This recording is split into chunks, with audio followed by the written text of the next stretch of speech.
Pagbabago ay itutuloy niya. Lilipad na ang agila.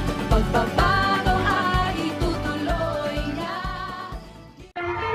Dapat pantay-pantay ang lahat. Walang kasarian, edad o relihiyon. Walang mahirap, walang mayaman. Ang kailangan ng bansa, pagkakaisa ng bayan, disiplinadong mamamayan, tuloy-tuloy na kaunlaran. Juday, love you! Huwag ka mag-alala, naguruan kita! Siya'y isang simpleng tao, aking napatunayan. Mapagpakumbaba sa madla at maging sa kaibigan. Siya ay idolo ng marami, matanda at kabataan. Idolo ng inyong lingkod at tunay kong hinahangaan. At ngayong nakita ko na ang tunay na agila sa buong Pilipinas, siya'y aking ipapakilala. Eto na, Inday Sara, here she comes. Duterte! Eto na, Inday Sara, here she comes. Duterte! Di tayo pababayaan, bayan ay aalagaan. Eto na, Inday Sara, here she comes. Duterte! Eto na, Inday Sara, here she comes. Eto na, Inday Sara, here she comes. Duterte! Di tayo pababayaan, bayan ay aalagaan. Eto na, Inday Sara, here she comes. Duterte! Assalamualaikum. Maayong buntag. Marahay na aga sa Indogabos sa mga Bicolano. Mayap abak sa mga Kapampangan. Naimbag abigat sa mga Ilocano. Maayong aga sa mga Ilonggo. Maupay nga aga sa mga Waray. Masantos ya kabuwasan sa mga tiga-Pangasinan. Maradyaw na buntag mga Surigao nun. Buenos dias sa mga Chavacano. Magandang umaga sa inyong lahat. Sana po ay nasa mabuti kayong kalagayan, lalo na yung mga kababayan natin na nasa ibang bansa at malayo po sa kanilang mga pamilya. Kamusta na kayo? Sana ay lagi kayong masaya at hindi malungkot. Matagal-tagal na din po tayong hindi nagkikita dito sa Sara All for You, lalo na ngayon nakasagsagan na po ng ating kampanya. Kahit online tayo ngayon, global naman ang reach natin. Marami po tayong mga bagong segments dito sa Sara All for You. Una na dyan, ang Magnegosyo Taday, pera sa bulsa, pagkain sa lamesa. Dito po, ipapakilala natin ang mga negosyong nabuo at natulungan natin sa ilalim ng programang Magnegosyo Taday na sinimulan namin sa Davao City. Pangalawang bagong segment po natin, ang Mahalin Natin ang Pilipinas. Dito naman, pinifeature po natin ang mga volunteers na walang sawang tumutulong sa kapwa nila at mga volunteers din po natin sila sa kampanya. At ang inday ng buhay ko, kung saan mapapanood nyo ang interview ng pangkaraniwang mamamayan tungkol po sa akin. Ano ba ang pagkakakilala nila sa akin? Unahin na po natin ang pera sa bulsa, pagkain sa lamesa.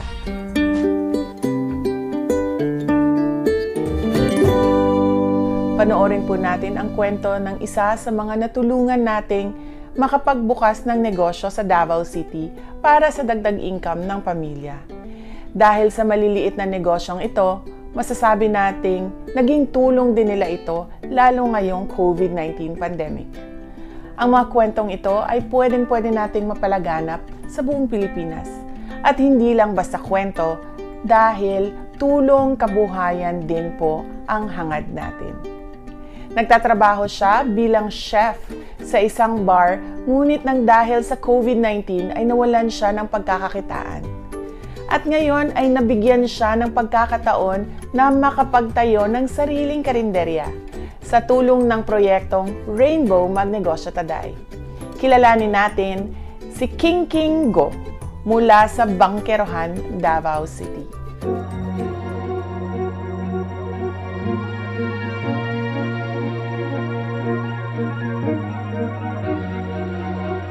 Dati po akong isang chef sa isang bar, pero nawalan po ako ng trabaho nang nagsimula ang lockdown ng dahil sa COVID-19 pandemic.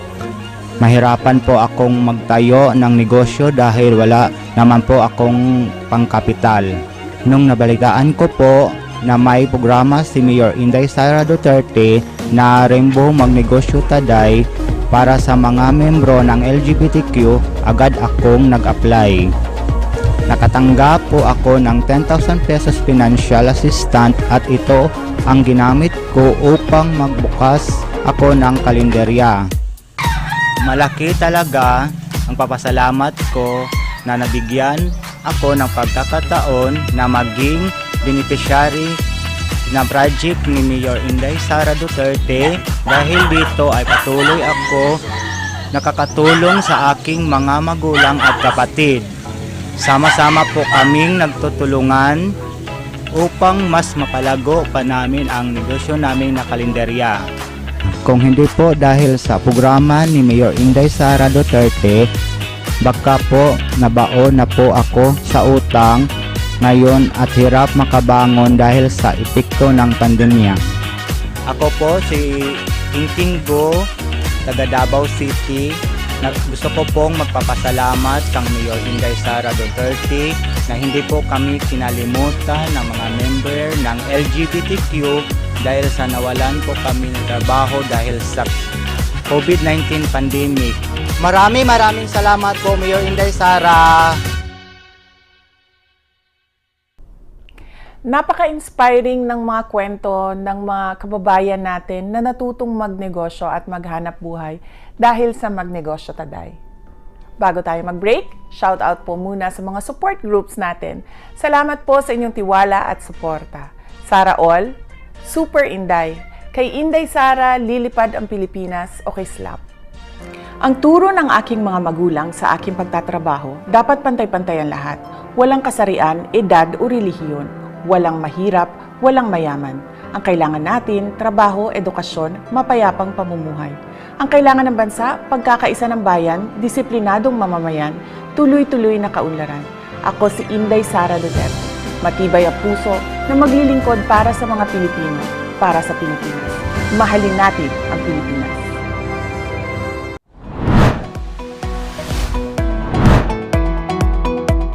Sa simpleng pagpindot ng iyong cellphone, maaari nang may pahayag ang iyong pagsuporta sa Uniteam at ituloy ang pagbabago movement. Unang gawin ay pumunta sa www.ipm2022.ph. Upang maging opisyal na miyembro ng Uniteam at IPM, itap ang Register as a Supporter.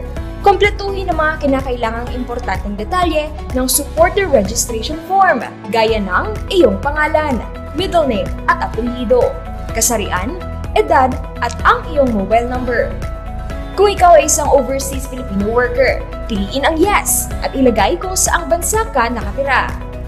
Kung ikaw naman ay nandito sa Pilipinas, ilagay ang rehiyon, probinsya, lungsod o munisipalidad at kung saang barangay ka nakatira. Kinakailangan rin ang iyong kompletong address. Paalala, huwag gumamit ng pagdadaglat o abbreviation.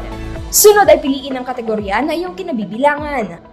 Pumili rin ng sektor na iyong kinabibilangan. Siguraduhin tama ang iyong ibinigay na impormasyon bago pindutin ang Save button.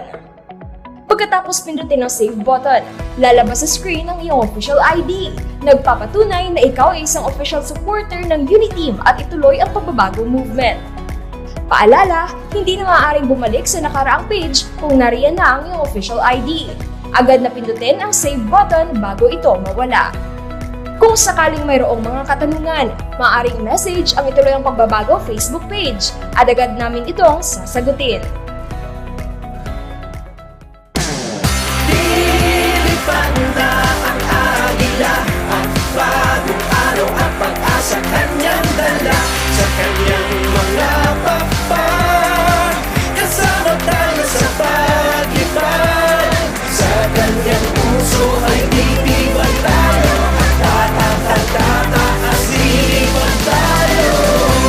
Inday Sara, sa'yo lang umaasa. Mahalin natin ang Pilipinas. Haharapin natin. Welcome back sa Sara All for You. Ako po si Teco Campo. Live pa rin tayo dito sa Davao City.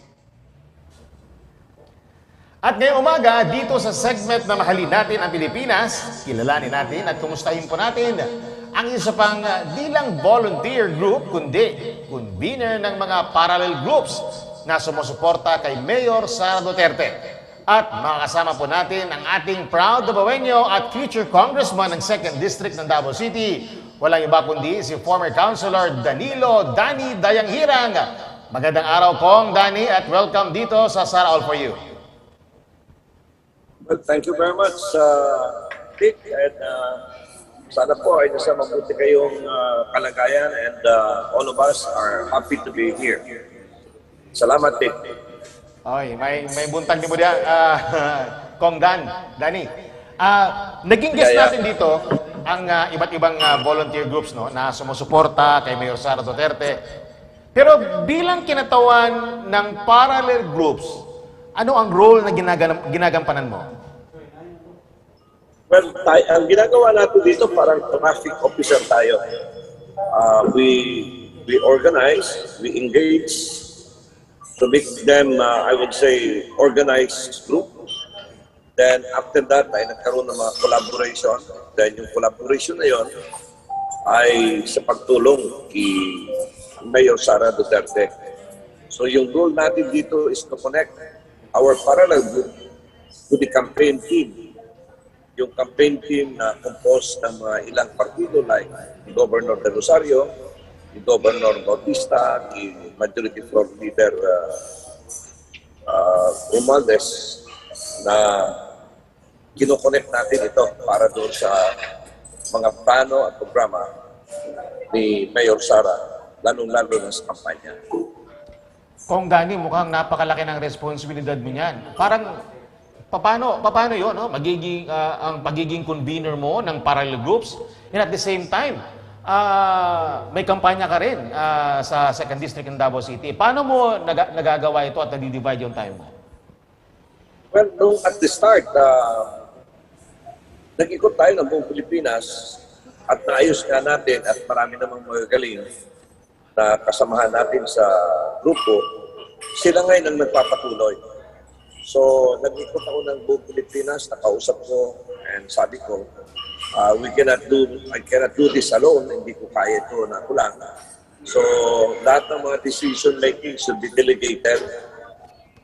The operation should be independent. The operation should be collaboration. So, ibig sabihin, kahit wala ako, they were acknowledged and they were commissioned to organize within the context of the transit program of the campaign. So, sila ngayon ang nagpapatakbo by delegation. Okay. So, ano-ano ang mga nagagawa ninyong mga aktibidad bilang suporta kay Mayor Inday Sara? Meron din bang mga outreach program o pagtulong sa mga ating kababayan? But number one, sa Manila, at the start, merong Inday Cares, no? Headed by Mr. Daniel Noblesa. Yung Inday Cares ay naglulugaw din sila, no? Pinapakain yung mga indigent people along NCR at saka sa Luzon. Meron ding mga pamimigay ng bigas coming from the private sector. So, ang makikita mo dito, yung private sector ay tumutulong sa mga tao sa pamamagitan ng ating parallel group. So, sila ngayon yung tumutulong. Then, at the same time, sila din yung sumusuporta ng manpower. For example, pag may malaking gathering si Mayor Sara at si Bongbong Marcos, ang inihingi lang namin are schedules. So once matanggap namin yung mga schedule, ipa-farm out namin ito lahat, ibibigay namin ito lahat sa buong Pilipinas. Kung saan pupunta si Sara, ay pupunta din yung ating mga parallel group. Sa ngayon, pinapadalan din yung mga parallel group na mga materials para tumulong magkabit ng mga materials ni Mayor Sara Duterte.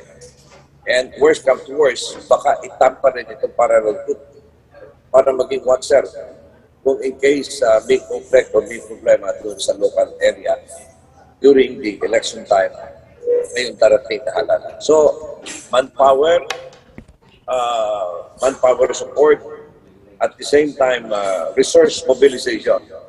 Yung may mga sasakyan ay pinapagamit, pinavolunteer para magamit ng grupo ni Bongbong Marcos at ni Mayor Sara Duterte. Yes, Kong Dani, sa pag-ikot nyo, no, sa buong bansa, as you have said, anong nakikita nyong realization o ano ang nakikita nyong magagawa ng papasok na bagong administrasyon na BBM Sara sa mga taong bayan? But hindi kaya lahat ng gobyerno, Sir Ocampo, ang pangangailangan ng tao. The government cannot do it alone. And dahil nandito ay magiging collaborators, magiging partner. Itong Sara All Group, kung anong kinakailangan ng tulong ng gobyerno ay kami nakaanda na tumulong sa administrasyon ni Bongbong Marcos at Sara Duterte. After election, pagkatapos niya, titingnan natin kung anong plano ng administration on how to tap, paano gagamitin itong organization na ito para tumulong mag-implement ng project. If I will be asked, maybe, pwede itong gawing monitoring team sa anti-corruption campaign. Pwede din itong monitoring sa infrastructure projects na ginagawa ng ating mga departamento. So we will be part of the governance, being a private sector, working with BBM Sara administration even before even during the campaign period. Napakagandang layunin niyan, Congressman Danny De Anghiran. Mensahe niyo po para sa mga kapwa volunteers at parallel groups sa mga kababayan natin na sumusuporta. Go ahead, Congressman. Well, salamat, Tek. Tuloy-tuloy pa rin tayo, mga kababayan, mga kasama sa buong Pilipinas. Wala po tayong ginto, kahit napakalakas ng ating mga kandidato, si Bongbong Marcos at si Sara Duterte. Dapat po hindi tayo uminto sa collaboration, sa pagtulong, hanggang maproklama sila ng Kongreso. The test or the final arbiter of any electoral processes is when you are proclaimed. Pag tinaas mo na yung kamay mo ng COMELEC at ikaw sinabing panalo, yun na po ang matatawag natin na ikaw panalo. So, tulungan po natin si Mayor Sara Duterte at saka si Bongbong Marcos at lahat ng mga senador na kasapi ng grupo ni Mayor Sara. At the same time, yung mga senador na in-endorse ng ating mahal na Pangulo, President Rodrigo Roa Duterte. Maraming salamat po sa inyong lahat, mga kababayan. Yes, at para Congressman Danny, meron pa. Mensahe niyo po kay Mayor Sara Duterte. Go ahead. Ma'am, tuloy lang po kami dito, ma'am. Even I'm campaigning, I'm engaged with all parallel group nationwide. Ina-update din po tayo. At so far naman ay nothing unusual. Malaki ang tulong ng mga schedule at yung mga nag-attend po, karamihan dyan ay galing sa parallel group. We practice delegation, decentralization, and flattening our organization para po sa pag-implement ng project. Yung mga decision-making ay nasa area of concern na lang. Kung pupunta po kayo ng Cebu, yung mga taga-Cebu na ang gagalaw, and nagkakaroon din po ng mga consolidation and collaboration sa lahat ng mga area na kung saan tayo ay pupunta at kung saan tayo ay nagkakaroon ng election. Ma'am, good luck sa inyo po. Tutulong po kami hanggat kaya sa victory po ninyo at sa Bongbong Marcos. Maraming salamat at ingat po, Ma'am Inday Sara Duterte. Maraming salamat po at mabuhay kayo, Congressman Danny De Anghiran, and good luck po sa 2nd District ng Davao City. Thank you, Tek. Salamat. At magbabalik pa po ang Sara All for You, kasama pa rin si Mayor Sara Duterte. Ang turo ng aking mga magulang sa aking pagtatrabaho, dapat pantay-pantay ang lahat. Walang kasarian, edad o relihiyon. Walang mahirap, walang mayaman. Ang kailangan natin, trabaho, edukasyon, mapayapang pamumuhay.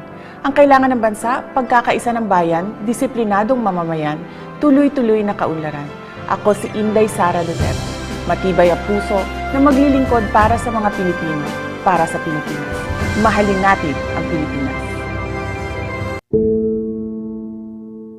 Andyan sa puso natin yung hindi humuhusga sa ibang tao.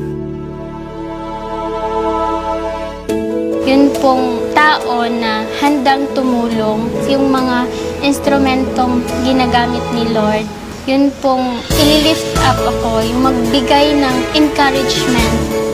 Marunong makisama kasi yung tao naman na nakakaharap mo araw-araw, kung maganda yung pakikitungo mo, babalik din sa'yo lahat ng kagandahan na ginawa mo para sa kanila.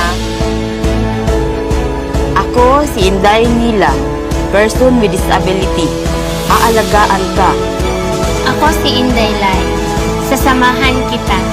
Ako po si Inday Jane, handang maglingkod, isang Inday. Inday will always love you.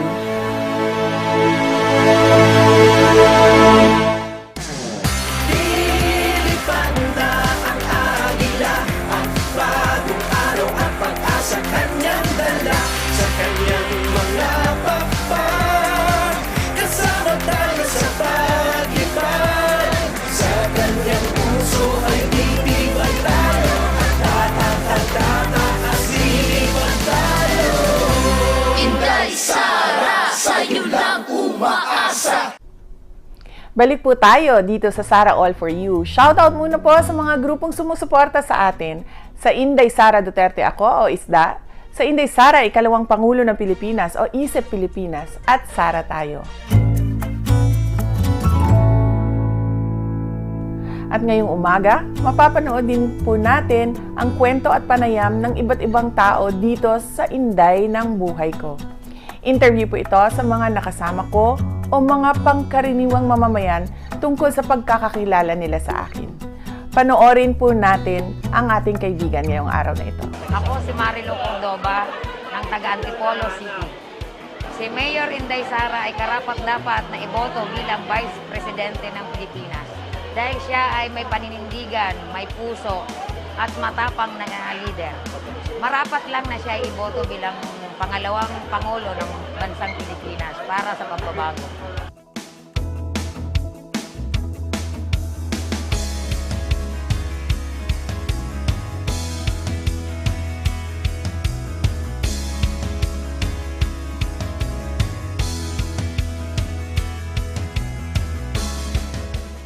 Ako po, Maricor Iniseo, taga Barangay Kupang, Antipolo City. Para sa akin po, si Mayor Inday Sara Duterte ay isang tunay na Pilipino na nagmamahal sa kanyang mga kababayan. At para po sa akin, siya ang karapat-dapat na maging pangalawang Pangulo ng Pilipinas. Dahil sa kanyang dedikasyon sa trabaho at sa kanyang mga naging experience bilang public servant.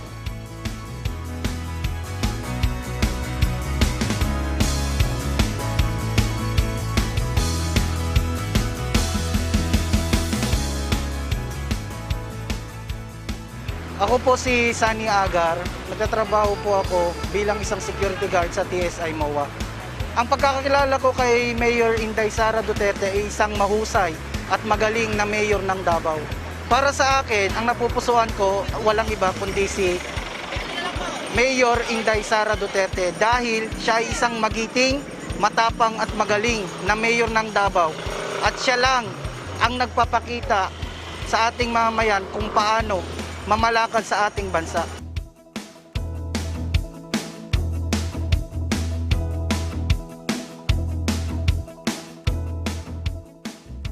Ako po si Joshua Jun Rodriguez, natira sa poblasyong Pandi, Bulacan, isang estudyante.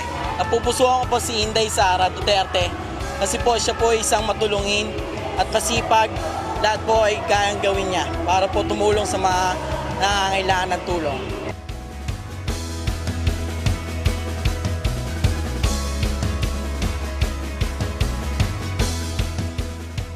Ako po si Mickey Marquez from Plaridel, Bulacan. Member po ng Sara sa totoong paglilingkod ng Bulacan po. Upon seeing Mayor Sara Duterte, nakita ko po kung gaano siya ka-welcoming and gaano po siya kabait sa mga nasasakupan niya. And for me po, si Mayor Sara Duterte talaga yung maglilingkod sa atin ng totoo. So nalalapit na May 9, 2022, ang aking pong iboboto bilang Vice Presidente ay si Mayor Sara Duterte dahil siya po ang huli na maglilingkod sa ating bansa.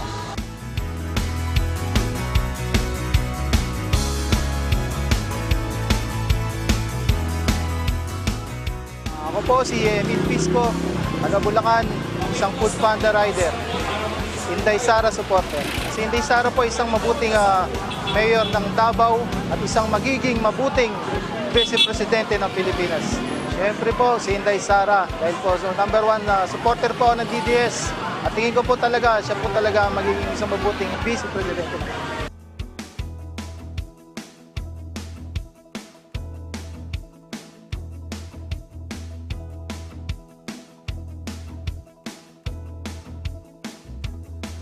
Ako po pala si Mark Panalamsan, taga Bulacan, Grand Royal po. Ang naging isang Vice Presidente ko, ang pinakamagaling na Vice Presidente ko ay si Sara Duterte. Dahil siya ay may puso at siya ay hindi korap na tao at alam ko makakatulong sa mahihirap at saka sa ating bansa.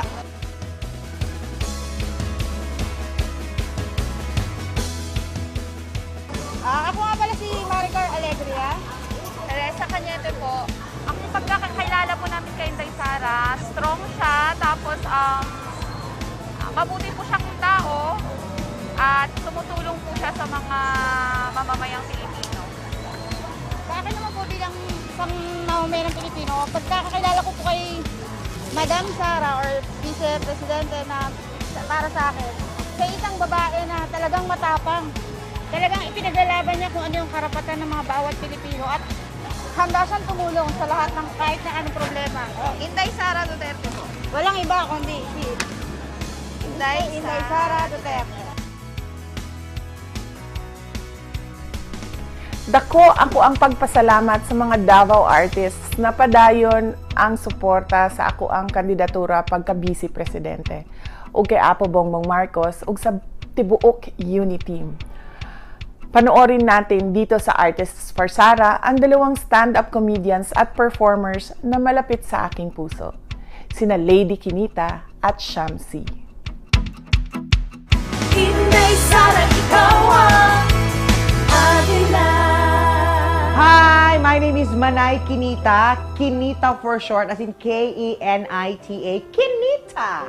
Nung nag-concert si Vice Ganda dito sa Davao, first ever major concert niya sa USEP, hindi naman sa pagmamalaki, napatawa namin ang buong USEP with my co-comedian before, and then hindi namin ini-expect na nandun pala si Mayor at pinahanap niya talaga kami. So, na-appreciate niya yung talent namin. So, imaginein mo Mayor Inday Sara Duterte, napansin si Kinita. Oh my gosh, amazing!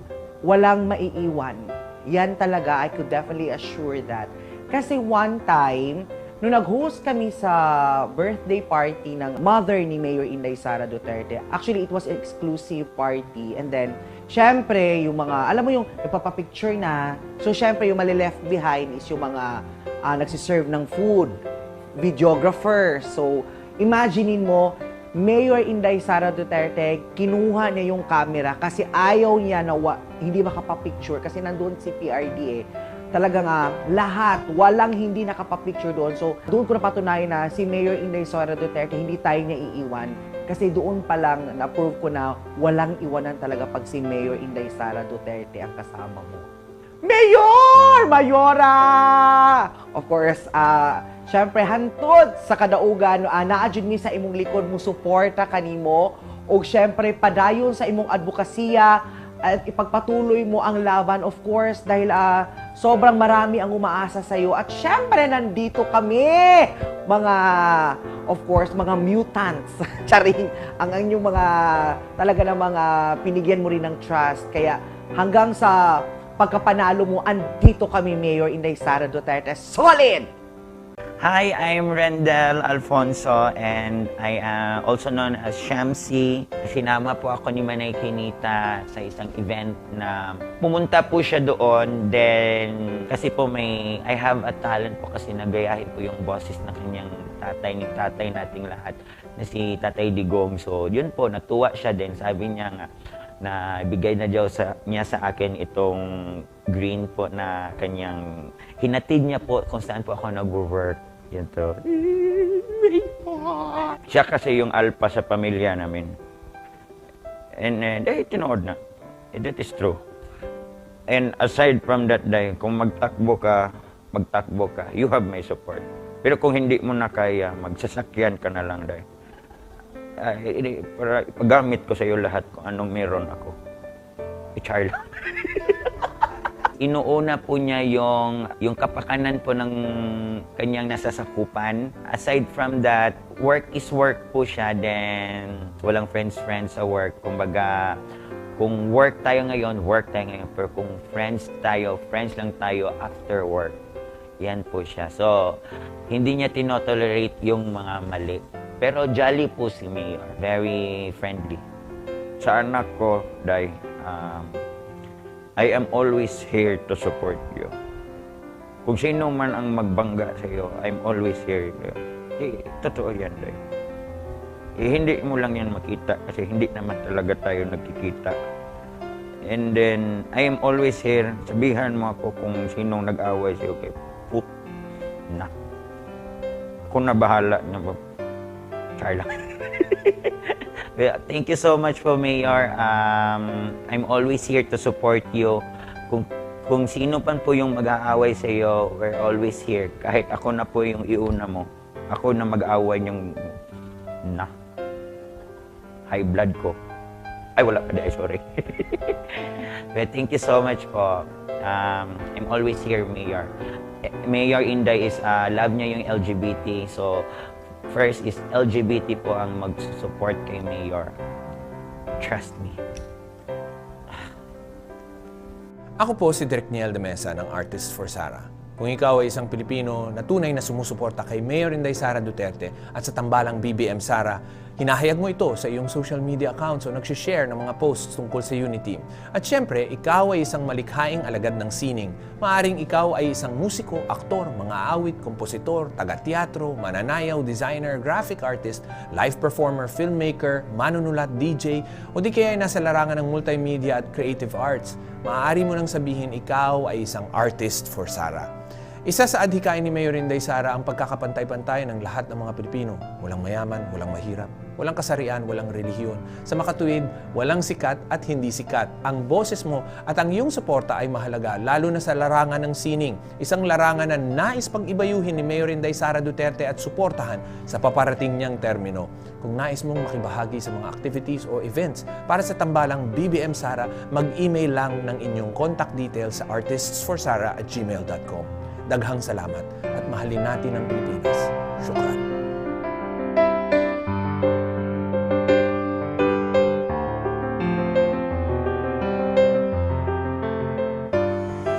Assalamualaikum, madayaw ug maayong adlaw kaninyong tanan. Maraming salamat sa mga kasapi ng Artists for Sara para sa inyong suporta sa aking mithiin na maging pangalawang pangulo ng ating bansa.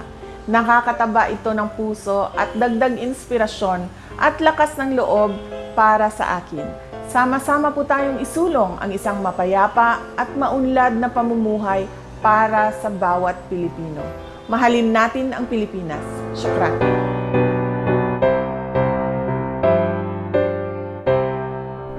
Nagpapasalamat ako sa aking mga kaibigan at sa ating mga kababayan sa patuloy ninyo na pagmamahal sa akin at pagtulong sa aking kandidatura.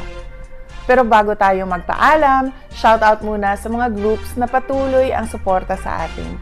Marcos Sara Duterte Alliance at iba't ibang BBM Sara Unity chapters sa buong mundo at Inday Cares.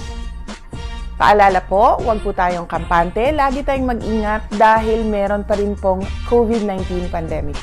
Tandaan, ang pag-iingat ninyo, pag-iingat din para sa pamilya ninyo. Magpabakuna din tayo at kumuha ng ating booster shot. Ako po si Sara Duterte, kasama si Councilor Tec Ocampo ng 1st District ng Davao City. At ito po ang Sara All for you. Syukran, mahalin natin ang Pilipinas. Siya'y isang simpleng tao, aking napatunayan. Mapagpakumbaba sa madla at maging sa kaibigan. Siya ay idolo ng marami, matanda at kabataan. Idolo ng inyong lingkod at tunay kong hinahangaan. Kung paano kumalinga sa kapos at mahihirap. Puri ng taong aking hinahanap sa hinaharap.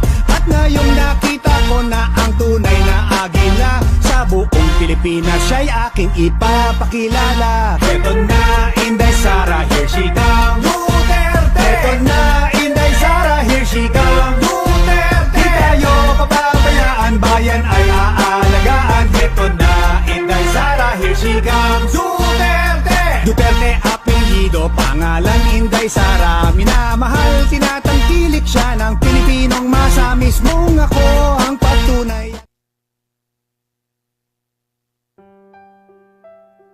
Sara Zimmerman Duterte is a Filipino politician and lawyer. She is popularly known in the Philippines as Inday Sara. The nickname Inday means beloved in the Visayan language. In her baptism records, her name is Sara Vicenta, in honor of her grandfather, Vicente. She is the second child of Rodrigo Roa Duterte, the 16th President of the Republic of the Philippines, and Elizabeth Zimmerman Duterte, a former flight attendant and teacher. Sara is the first ever elected woman and the youngest vice mayor and mayor of Davao City.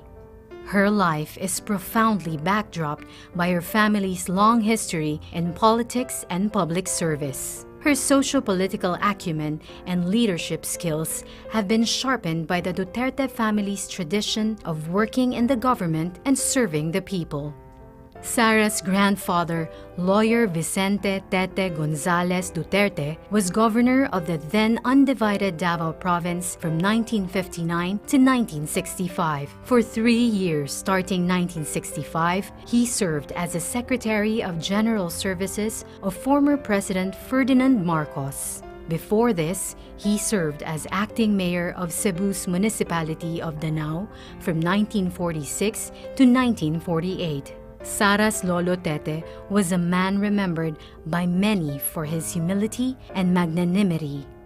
Her grandmother, Soledad Gonzales Roa, was an educator who established a foundation in Davao City that served indigenous people's children needing education. On the other hand, Sara's maternal ancestry provided her with an acute understanding of the heart of the working class. Her maternal grandfather, Godofredo Baldazo Zimmerman, was the son of George John Zimmerman, a German-American missionary, and Cristita Baldazo, who hailed from Hilongos, Leyte. Her Lolo Godo worked his way up from crew to ship captain. Sara's grandmother, Purissima Puring Fortunado Abellana, was an exuberant popular vendor in Davao City's Bangkerohan and Manila's Baclaran markets. Puring's roots are traced back to Tuburan, Cebu, and is said to be a putative descendant of Hari Tupas, the son-in-law of Hari Humabon. Before politics, Sara had a brief stint as a court attorney in the Supreme Court of the Philippines in 2006. She then served as vice mayor from 2007 to 2010 and was elected mayor in 2010 in what is now known as the biggest landslide election victory in the history of Davao. Although a newcomer in 2007, Sara demonstrated transformational leadership skills among the members of the City Council. Her colleague, the veteran legislator Pilar Braga, described her as a firm, principled, tactful negotiator, pacifier, and fearless administrator. One of the landmark legislation passed when she was vice mayor was the Watershed Code of Davao. It aims to protect, conserve, and manage the watershed areas of the city. Her landmark project while serving vice mayor was Inday Para sa Barangay, a whole-of-government approach to service every year in each of the 182 barangays of the city. It is now called the Caravan of Government Services when she moved to the city mayor's office. During her term as mayor, the timeless Davao Life is Here brand was created. It propelled Davao City's image as a desired market and destination for investment and tourism events, including the meetings, incentives, conference, exhibitions market. As a neophyte mayor in 2010, she easily gained the trust of Region 11 economic pillars. Then President Benigno Simeon Aquino Jr. appointed her as chairperson of the Regional Development Council. The RDC under her leadership made notable accomplishments that propelled the region. She was also selected as a NEDA Board Regional Development Committee Mindanao Area Committee chairperson. During her first full year as RDC chairperson, Davao Region's gross regional domestic product expanded from 3.9% in 2011 to 7.1% in 2012. Because of this notable accomplishment, Sara was lauded by Joey Salceda, a prominent economist and well-respected member of the House of Representatives, as someone with an enlightened leadership style and sophisticated economic thinking.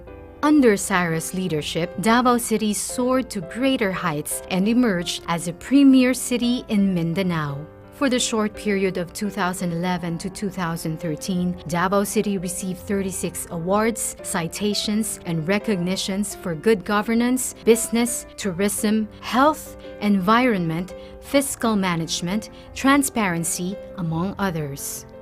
Sara served as a regional officer of the National Movement of Young Legislators in 2007 to 2010 and served as officer in the National Executive Board of the League of Cities Philippines in 2010 to 2013. At this point, she already figured in the early surveys for senators in the 2013 elections, even if she was underage.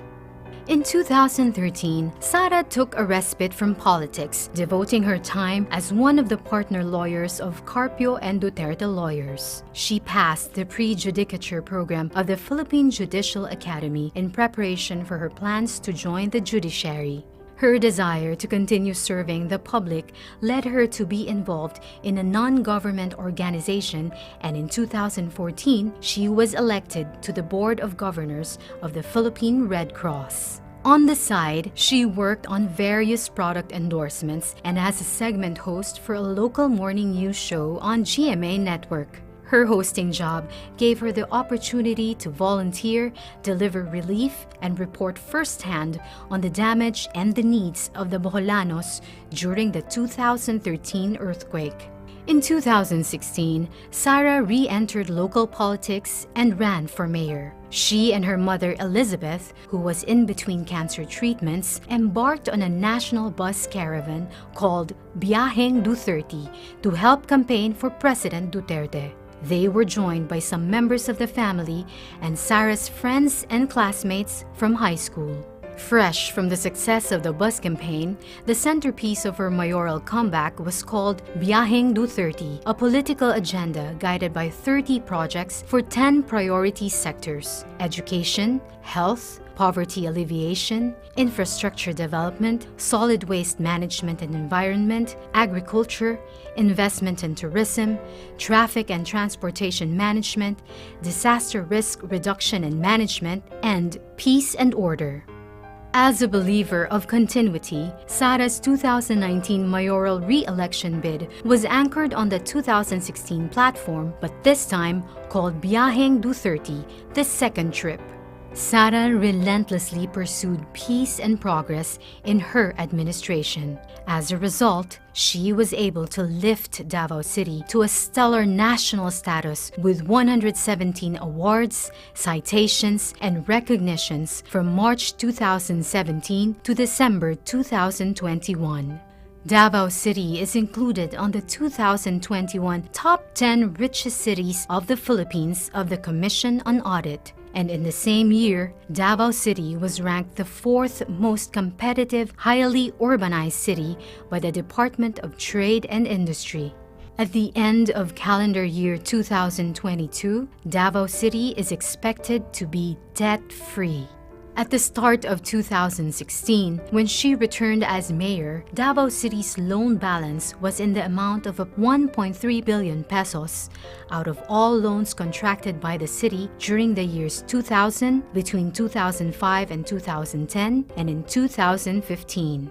Loan repayments have been consistently provided for in the budget. For the year 2022, the amount of 46.7 million pesos has been made available for the final repayment, making Davao City debt-free.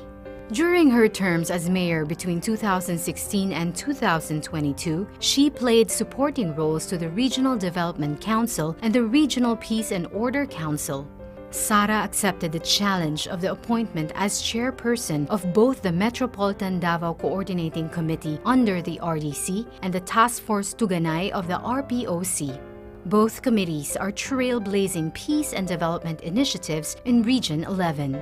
The Metro Davao Committee lists as an accomplishment the House of Representatives and Senate approval of the creation of Metropolitan Davao Development Authority.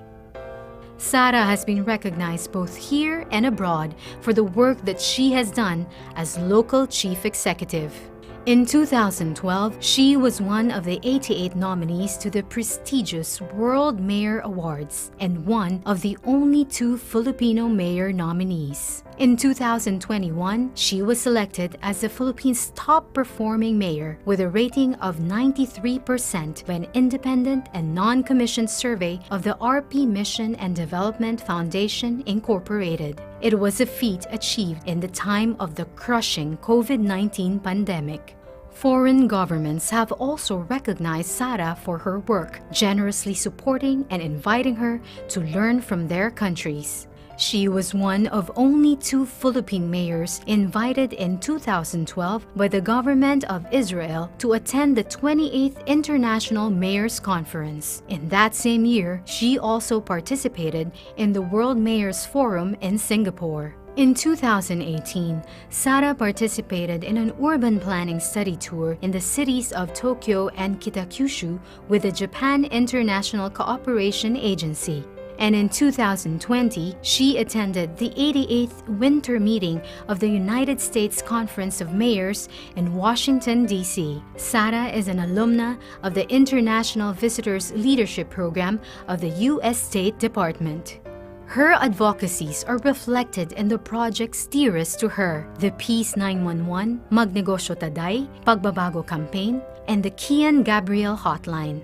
Peace 911 is a successful local peace initiative that practically brought stability to the once conflict area of Paquibato District in Davao City. The project contributed to the collapse of the New People's Army Guerrilla Front 55. Magnegosyo Taday is a livelihood support project that encouraged entrepreneurship of women. The success of MTD spawned the Rainbow Magnegosyo Taday that intend to support entrepreneurship in the lesbian, gay, bisexual, and transsexual community. The Pagbabago campaign is a 2-pronged approach to solving interlocking problems related to poverty, children's education, and responsible parenthood. Through the Pagbabago campaign, children and parents in the communities are given bags branded as Pagbabago that contain reading materials on the importance of education and responsible parenting. Sara personally delivers these bags to children and parents. She uses her voice and influence to steer families into the right path out of poverty. The Kian Gabriel Hotline was created to allow anonymous reporting of child neglect and abuse that paved the way to rescue children in distress. The hotline was created in memory of 2 children in Davao City who died because of abuse. Since its operationalization in October 2016 and as of January 2022, no child has died at the hands of abusers in the city. In 2018, Sara led the creation of Hugpong ng Pagbabago, a region-wide political party aimed at creating a strong, peaceful, and developed region that can become a symbol of hope for our country's progress. Just like in 2016, she also went around the country in 2019, but this time on her favorite big bike, a 900cc Yamaha XSR, she fondly named Ella to help campaign for senator candidates. In November 2021, Sara took her oath as a member of the Lakas Christian Muslim Democrats National Party. Sara is currently the chairperson of both the HNP and Lakas CMD. Sara is an adopted member of the Philippine Military Academy Maharlika Class of 1984 and the Philippine National Police Academy Tagapagkalinga Class of 1991. She is a member of the Philippine Coast Guard Auxiliary and the Armed Forces of the Philippines Army Reserve Command. She holds the rank of Colonel and is currently the Assistant Brigade Commander of the 2202nd Ready Reserve Combined Arms Brigade, Philippine Army. She has received several medals, ribbons, badges, and citations for her work in Davao in support of the Armed Forces of the Philippines. She also received a presidential award from former President Benigno Simeon Aquino Jr. and the Philippine Commission for the Urban Poor in December 2011. And in August 2021, Sara was celebrated by Asia Pacific Luminaire Awards as someone who has contributed to the creation of a brighter future. Sara is a Bachelor of Science in Respiratory Therapy graduate from the San Pedro College in Davao City. She received her Juris Doctor degree from the San Sebastian College Recoletos in the city of Manila. She was presented as one of the 30 most outstanding St. Augustine awardees of San Sebastian in January 2014 and was granted by the San Sebastian College of Law the Distinguished Alumna Award for Public Service in February 2020. She also received the Distinguished Woman of Service Award from the San Beda College Alumni Association in February 2011. Sara spent 4 years of law school at the San Beda and her final year in San Sebastian. Sara is a graduate in 2011 of the twin program of the Armed Forces of the Philippines Command and General Staff College, General Staff Course, and the Development Academy of the Philippines, Master of Public Management.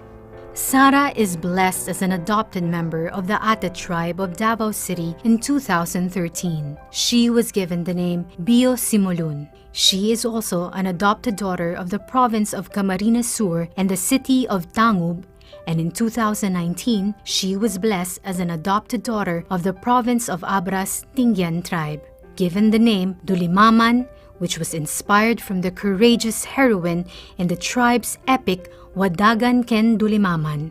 Sara was once involved in an infamous punching incident of a court sheriff in 2011. She has twice publicly apologized for what happened and was suspended by the Department of the Interior and Local Government and reprimanded through an administrative case.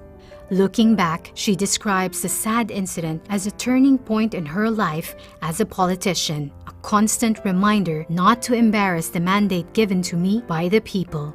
She now considers herself the best person to talk about peace because she was once a national face of rage. Meanwhile, Sara has a collection of photos of herself with facades and altars of numerous Catholic churches taken during her travels all around the country. She is keenly interested in the architecture and history of Catholic churches, believing that each reflect the faith of the people and the uniqueness of the towns where these churches are built. She is married to fellow lawyer Manassas Reyes Carpio, and they have 3 children named Shark, Stingray, and Stonefish. Inday Sara is undoubtedly no magician, but the strength of her heart to lift everyone and soar high, fight, and win makes her second to none.